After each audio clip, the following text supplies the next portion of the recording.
একেবারে দিনে দুপুরে খোদ স্টেট ব্যাংকে ডাকাতি, সাধারণ মানুষের গচ্ছিত সম্পদ চুরি। দক্ষিণ 24 পরগনার মহেশতলায় বাটা মোড় ব্যস্ত এলাকা এবং জনবহুল হওয়া সত্ত্বেও রাষ্ট্রায়ত্ত ব্যাংকে ডাকাতি।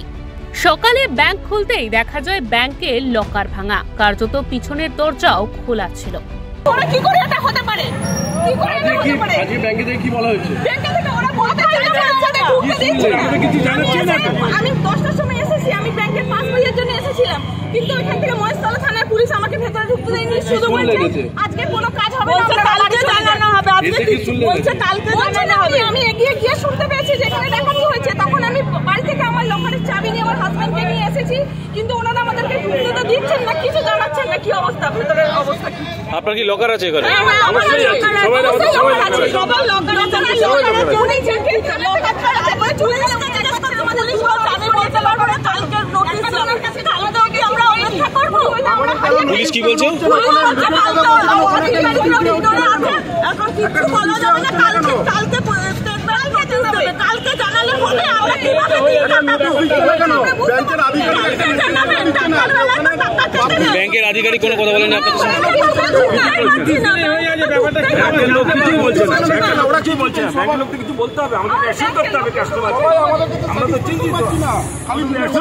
আপনাদের এখানে লোকার আছে? আমাদের কেন একটা নোটিশ টাঙাচ্ছে না? 1 ঘন্টার মধ্যে নোটিশ টাঙানোর কথা ছিল। যদি ওরা মুখেই বলে থাকে যে সেভ আছে পাবলিক লকার, তাহলে কেন নোটিশ টাঙাচ্ছে না? কেন যে পাবলিক লকার সেভ, সেই নোটিশটা টাঙাতে কত সময় লাগবে?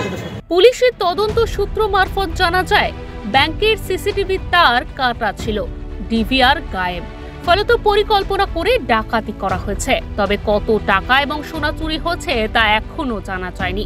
অনুমান রাতে ব্যাংকে কোনো নিরাপত্তারক্ষী থাকে না, সেই সুযোগেই এত বড় লুট করা হয়েছে। যথারীতি সম্পূর্ণ নিরাপত্তা নিয়ে চিন্তিত রাষ্ট্রীয় ব্যাংকের গ্রাহকেরা। প্রসঙ্গত প্রশ্ন উঠছে, মহেশতলা বাটা মোড়ে আরও একটি ব্যাংক রয়েছে এটিএম। ব্যস্ততম এলাকা হওয়ায় নজরদারি কি ছিল সিসিটিভি ক্যামেরায়?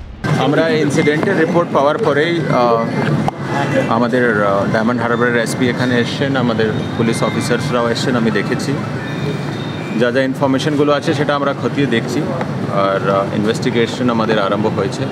তো একটু ডিফারেন্ট অ্যাঙ্গেল আছে, যেহেতু ভাঙাভাঙি হয়নি, চাবিগুলো খোলা আছে। তো এইসব তথ্যগুলোটা আমরা খতিয়ে দেখে আমরা তদন্তে এগোচ্ছি। আচ্ছা, নিরাপত্তা নিয়ে কোনো এটা আমরা পরে না এখন ওই অ্যাসেসমেন্টটা হয়নি, এটা চলছে।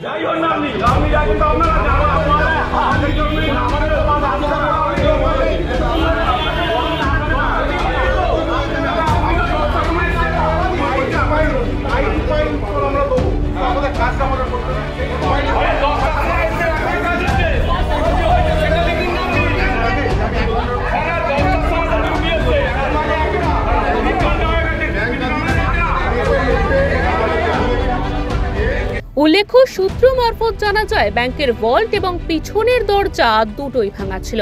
তবে ঠিক কতটা পরিমাণে ক্ষতি হয়েছে তা এখনো জানা যায়নি। পুলিশি তদন্ত থেকে পাওয়া খবর, সিসিটিভির সমস্ত তথ্য, কেবল তার সবটাই নিয়ে চলে গিয়েছে লুঠের দল। আপাতত এই ব্যাংকের সমস্ত পরিষেবা বন্ধ রাখা হবে। এ নিয়ে ক্ষুব্ধ ব্যাংকের গ্রাহকেরা।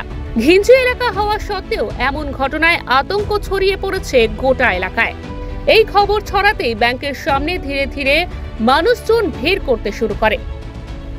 মহেশতলা থেকে সঞ্জয় মাঝের রিপোর্ট, ওঙ্কার বাংলা।